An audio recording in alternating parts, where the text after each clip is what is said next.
Hello guys, आज का हमारा टॉपिक है that is motion under gravity. Motion under gravity क्या होता है? वो वाला मोशन जो solely under the influence of gravity हो रहा है, that is called motion under gravity. इसका एग्जांपल आप फ्री फॉल से समझ सकते हो। लाइक अगर आप किसी ऑब्जेक्ट को near the surface of earth छोड़ देते हो तो वो एक्सेलरेट करता है टुवर्ड्स द अर्थ, डाउनवर्ड्स करता है। ठीक है, तो उस केस में आप एयर रेजिस्टेंस को नेग्लिजिबल मानते हो और उसे ही आप बोलते हो मोशन अंडर ग्रेविटी। तो near the surface of earth जो एक्सेलरेशन ड्यू टू ग्रेविटी होती है उसकी वैल्यू कितनी होती है? 9.8 मीटर पर सेकंड स्क्वायर। कई बार आपको ये वैल्यू कई बुक्स में 10 मीटर पर सेकंड स्क्वायर भी देखने को मिल सकती है। ठीक है, तो इसकी इक्वेशंस होती हैं जो लाइक आपने काइनेमेटिक इक्वेशंस तो पढ़ ही रखी हैं। ठीक है, तो इसकी इक्वेशंस क्या होगी? काइनेमेटिक इक्वेशंस क्या होती है? v equal to u plus a t. ठीक है, और क्या होती है? s equal to u t plus half a t square, v square minus u square is equal to 2as। ये है आपकी काइनेमेटिक इक्वेशंस। अगर इनमें आप अब a को माइनस जी पुट कर दो तो जो इक्वेशंस बन के आएंगी वो आपकी मोशन अंडर ग्रेविटी मतलब फ्री फॉल की इक्वेशंस बन जाएंगी। v is equal to u minus g t, s is equal to u t minus half g t square, v square minus u square is equal to minus 2gs। s is displacement over here. अब क्या है main concept जो आपने समझना है? अगर आपने वो पूरा कॉन्सेप्ट समझ लिया तो आपको कोई भी इसके रिलेटेड क्वेश्चन करने में प्रॉब्लम नहीं हुई। लाइक अगर यहाँ पे एक बॉल है, अगर आप इस बॉल को मान लो ऊपर फेंक रहे हो या आपके पास ये बॉल है आप इसको नीचे फेंक रहे हो, तो जो इसके ऊपर एक्सेलरेशन ड्यू टू ग्रेविटी लगती है वो हमेशा डाउनवर्ड ही एक्ट करेगी, चाहे आप किसी चीज को यहाँ फेंक रहे हो चाहे नीचे। तो इसीलिए जो इसमें एक्सेलरेशन होती है उसको माइनस जी में कंसीडर करके चलते हैं, क्योंकि एक्सेलरेशन ड्यू टू ग्रेविटी है वो हमेशा डाउनवर्ड ही एक्ट करती है। अब जो सिंपल सिनारियो है इसका जो आपने समझना है दैट इज आपने मान लेना है कि ये ग्राउंड है या कोई रेफरेंस ले लेना है, कोई ग्राउंड ले लेनी है। अब क्या होता है इसमें वेक्टर क्वांटिटीज देखनी है। स्पीड तो देखो क्या है, स्पीड तो वेक्टर नहीं होती, लेकिन डिस्प्लेसमेंट जिसको आप ऐसे से डिनोट करते हो वो आपकी वेक्टर है। अगर तो आपकी डिस्प्लेसमेंट ऊपर को हो रही है, आपने किसी चीज को ऊपर फेंका, आपकी डिस्प्लेसमेंट वो ऊपर चीज जा रही है, तो यहाँ पे आपने उसको लेना है पॉजिटिव। अगर किसी चीज की डिस्प्लेसमेंट नीचे को हो रही है तो उसको लेना है नेगेटिव। सेम वेलोसिटी तो वेक्टर है तो उसमें आप उसको पॉजिटिव और नेगेटिव कंसीडर कर सकते हो। अगर आपकी वेलोसिटी है जो ऊपर को जा रही है that is taken as positive, अगर आपकी वेलोसिटी नीचे को जा रही है that is taken as negative. और ए को आपने माइनस जी पुट करना है हमेशा ही, क्यों? क्योंकि ये हमेशा डाउनवर्ड एक्ट कर रही है।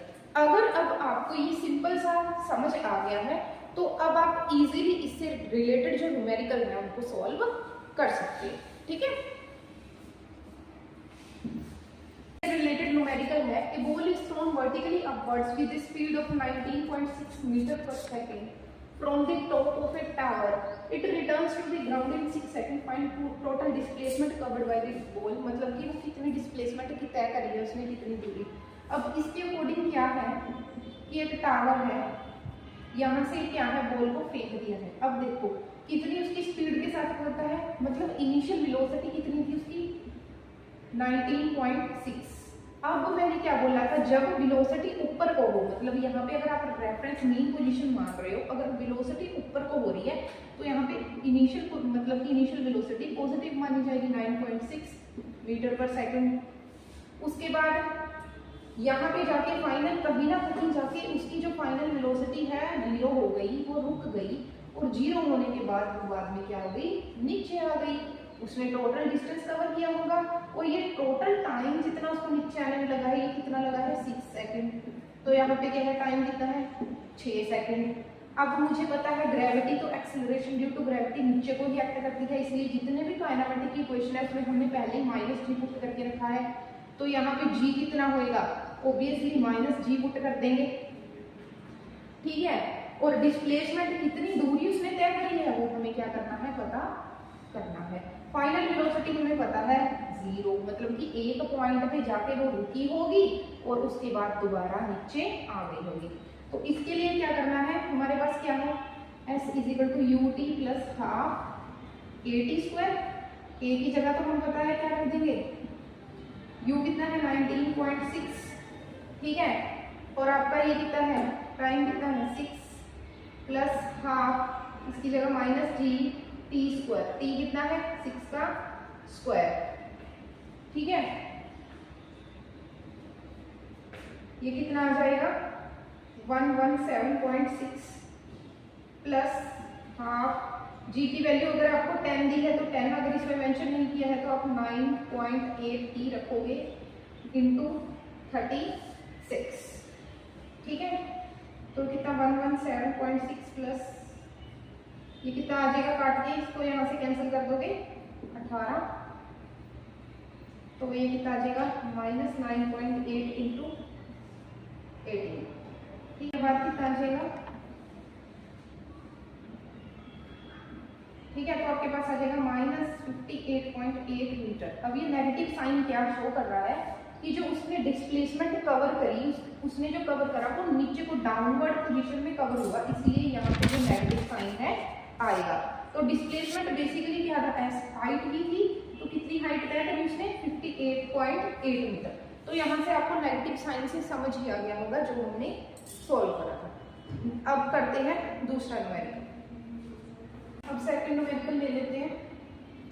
इसमें क्या है कि आपके पास एक बॉल है जिसको 20 मीटर के टावर से ऊपर फेंक दिया गया है और उसकी इनिशियल स्पीड कितनी है 5 मीटर पर सेकंड से।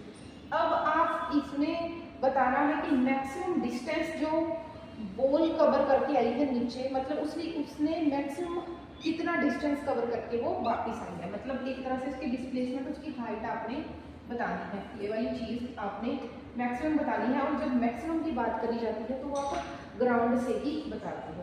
अब इसमें आपको क्या दिया गया है, तो टावर दिया गया है जिसकी हाइट दी गई है 20 मीटर, ठीक है, और जो आपकी ये है बॉल जो आपका फेंका गया है उसकी इनिशियल स्पीड कितनी दी गई है 5 मीटर पर सेकेंड। अब बॉल की इनिशियल स्पीड है, बॉल को ऊपर फेंका गया है, उसकी वेलोसिटी क्या होगी, पॉजिटिव होएगी, acceleration due to gravity G ही होएगी, ठीक है। तो इसमें क्या है, जी की वैल्यू अगर आपको मेंशन नहीं करी गई है कि 9.8 रखनी है 10 रखनी है तो आप 10 रख सकते हो, ठीक है। उसके बाद एक पॉइंट पे जाके जब यहाँ से जा रही है तो इसके ऊपर ग्रेविटी भी इसको नीचे खींचने की कोशिश कर रही है, तो एक पॉइंट पे आके इसकी वेलोसिटी फाइनली यहाँ जीरो हो जाएगी, उसके बाद ये नीचे गिर जाएगी, ठीक है। तो फाइनल वेलोसिटी कितनी होगी 0 मीटर पर सेकेंड होगी, ठीक है। तो आपने मतलब ये वाली डिस्प्लेसमेंट कवर करनी, ये तो आपको पता है कि 20 मीटर कवर करके ही नीचे आएगा, ये ऊपर बॉल कितने तक गई, ठीक है, बाद में हम दोनों का टोटल करके बता देंगे। तो इसके लिए हमारे पास क्या है, v square minus u square is equal to 2as, a की जगह हम क्या रखते हैं माइनस जी, ये वाली पता करनी है, v कितनी है 0 का स्क्वायर, u कितनी है 5 का स्क्वायर, -2 इंटू 10 इंटू एस, ये कितना है -25 माइनस 20 इंटू एस, ये कितना हो जाएगा, एस कितना आ जाएगा 5/4, मतलब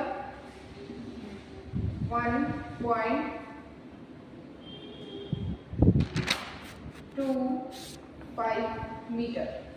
तो इतना ऊपर जाती है, तो ये वाली आपके पास कितनी आ जाती है 1.25 मीटर आ जाती है। अब उन्होंने पूछा है कि टोटल कितना कवर करके यहाँ से रुकी और ग्राउंड पे वापस आ गई, तो वो चीज बतानी है आपने। ये टावर की हाइट ये आपके पास आई है, ठीक है, प्लस ये वाली हाइट, तो दोनों की हाइट कितनी हो जाएगी 21.25 मीटर। तो आप एक एडिशन भी कर सकते हो, लाइक अगर आपको पूछा जाए कि ये बॉल यहाँ से यहाँ गई, पहले इसको कुछ टाइम तो लगा है, उसके बाद यहाँ से फिर यहाँ तक जब आई, मतलब यहाँ से इसकी मीन पोजीशन है, तो इसको कितने टाइम में, मतलब कि यहाँ से जाके वापस यहाँ आ गई, तो मतलब मीन पोजीशन पे कितने टाइम बाद आ गई। तो आपको पहले ये टाइम पता करना है, फिर ये टाइम पता करना है, फिर दोनों का एडिशन कर देना है, ठीक है। तो मतलब अब आप कैसे कर सकते सकते हो v equal to u plus a t, v equal to u minus t, v कितना है 0, u कितना है 5 माइनस 10t, मतलब कितना हो जाएगा ये 10t is equal to 5, t कितना आ जाएगा 5/10, 0.5 सेकेंड्स। अगर यहाँ से यहाँ जाने में इसको 0.5 सेकेंड्स लग रही है तो इसका मतलब है यहाँ से यहाँ आने में भी इसको 0.5 सेकेंड्स ही लगे होंगे, ठीक है। तो टोटल टाइम यहाँ से लेके यहाँ तक गई, फिर यहाँ से वापस यहाँ जब आई थी, मतलब यहाँ पे रुकेगी तो नहीं, सीधा नीचे आ जाएगी ग्राउंड पे, लेकिन यहाँ भी किसी मोमेंट पे किसी पॉइंट ऑफ टाइम पे तो आई होगी। तो यहाँ पे जब यहाँ से यहाँ गई तो यहाँ से यहाँ आई, उसको टोटल कितना लगा था, टोटल टाइम कितना लगा था अपनी मीन पोजीशन तक आने तक, 0.5 plus 0.5 is equal to 1 second. Total ये वाली जो सारी है उसने कितने में कवर कर दी थी, 1 सेकेंड में।